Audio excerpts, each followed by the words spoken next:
Assalamualaikum warahmatullahi wabarakatuh.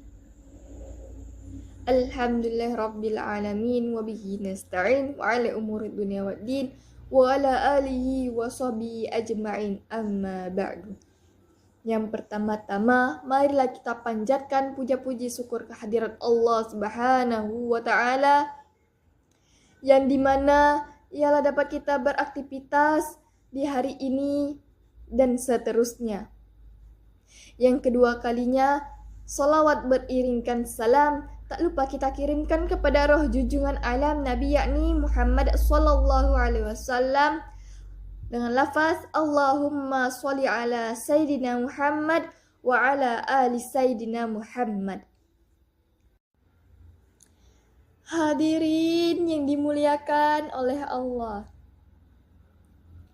izinkan saya memperkenalkan diri. Saya Syarifah Antenia Hanjani, NIM 1012-339 dari Prodi HKI, Hukum Keluarga Islam, Fakultas Syariah. Pada kesempatan kali ini, saya akan menyampaikan ceramah tentang adab tilawah Al-Quran. Allah berfirman, Bismillahirrahmanirrahim. Warattilil Qur'ana tartila.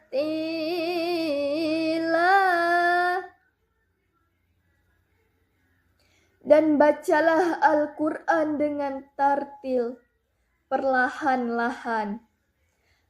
Ada satu keprihatinan mendalam.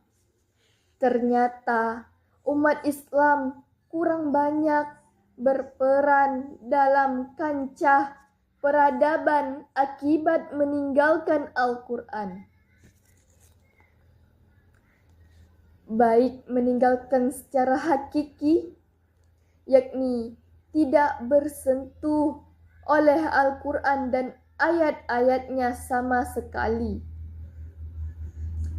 atau meninggalkan Al-Quran secara majazi, yakni tidak bergaul dengan Al-Quran. Nah, bagaimana kita mempergaulkan Al-Quran? Sebagai kaum muslimin, kita punya tanggung jawab untuk meningkatkan pola interaksi atau pergaulan kita dengan Al-Quran. Dari sekedar pergaulan jasmani, emosional, menjadi ruh, menggeretakkan kita meraih kejayaan. Dari sekedar pergaulan jasmani, emosional, menjadi ruh, menggerakkan kita meraih kejayaan. Bagaimana sih bergaul dengan Al-Quran? Sebaiknya orang yang hendak membaca Al-Quran wudhu terlebih dahulu.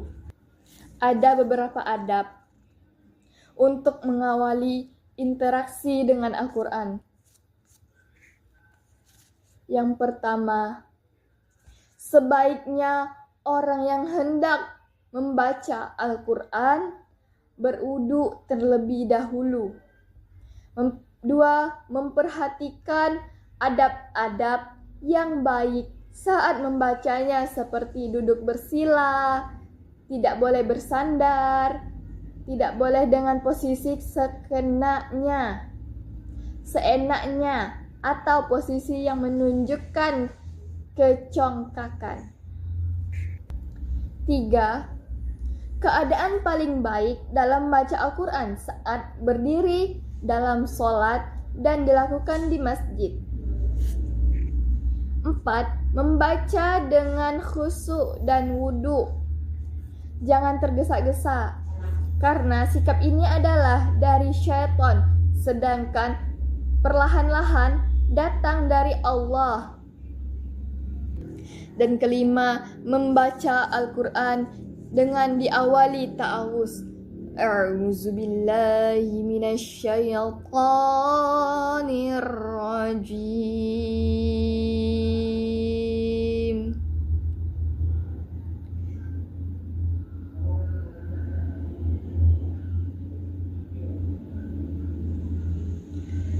Aku berlindung kepada Allah dari godaan syaitan nan terkutuk.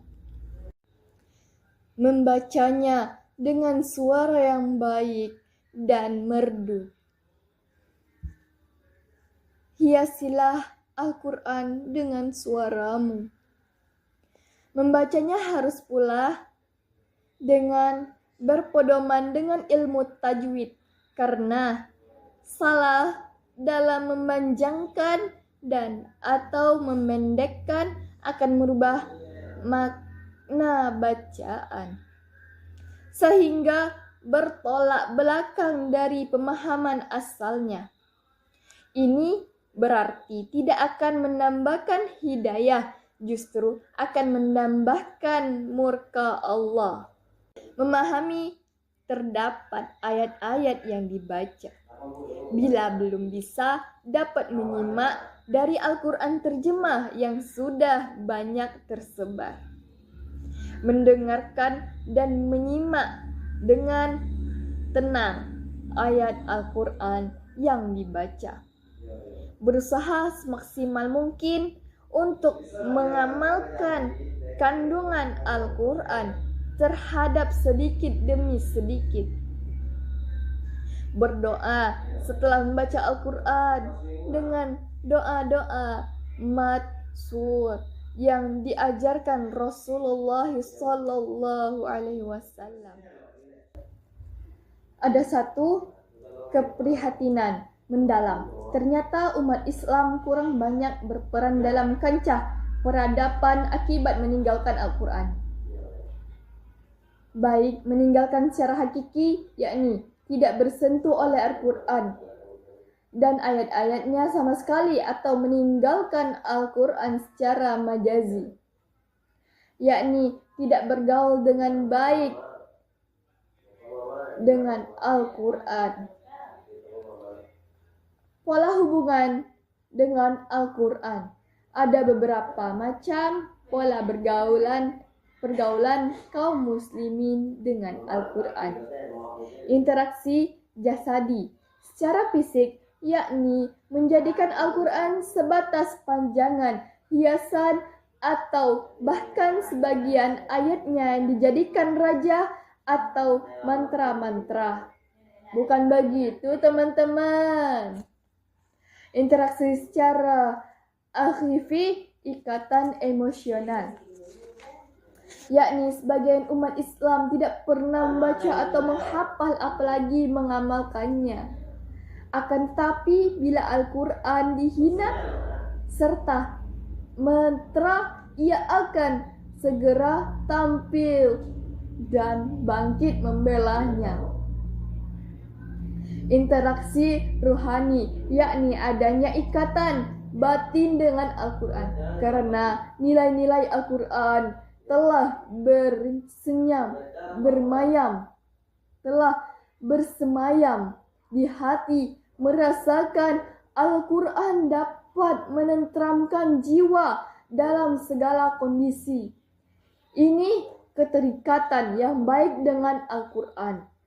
Interaksi dakwah dan aktivitas, yakni orang yang telah merasakan nilai-nilai Al-Quran bukan sebatas pada sisi ruhani, akan tetapi telah diterjemahkan bahkan dalam ucapan, sehingga membuahkan ucapan yang baik penuh hikmah, diterjemahkan pada perbuatan amal, gerak, aktivitas dan dakwah, dan dengan ruh Al-Quran menjadikan panduan kehidupan, memperjuangkan dan menegakkan nilai-nilainya. Tingkatkan, inilah yang layak disebut sebagai generasi Qur'ani. Nah, kawan-kawan, sebagai kaum muslimin, kita punya tanggung jawab untuk meningkatkan pola interaksi atas pergaulan kita dengan Al-Quran. Dari sekedar pergaulan jasmani, emosional, menjadi ruh yang menggerakkan kita meraih kejayaan. Bukan begitu, teman-teman? Bagaimana sih bergaul dengan Al-Quran? Masih bertanya-tanyakah, teman-teman? Mungkin teman-teman masih bertanya. Mungkin itu saja yang saya pahami. Jika di sana bukan di sini, jangan dulu kita pergi. Saya akhiri, lain kali kita sambung lagi. Saya akhiri. Wassalamualaikum warahmatullahi wabarakatuh.